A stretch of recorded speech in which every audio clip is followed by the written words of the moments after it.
ئەمڕۆ بەنیاز بووین گردبنەوەیەک سازبکەین وەکو چالاکوانانی کۆمەڵی مەدەنی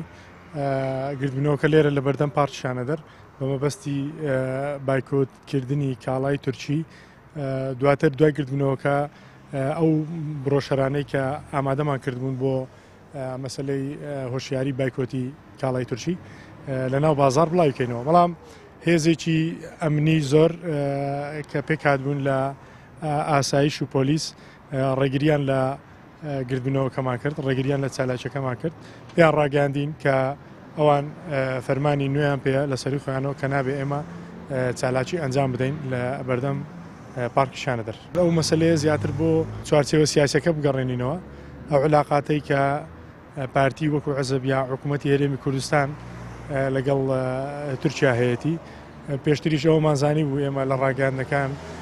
کە گوایە قۆنسۆڵی تورکیا لەگەڵ دەسەڵاتداران و بەرپرسانی هەولێر لە سەرخەتە بۆ ئەوەی چالاکی بایکۆت و چالاکی بۆ ڕۆژاوا ئەنجام نەدرێت دیارەوە کاردانەوەکەی بۆ ئەمڕۆ کە ڕێگری کرا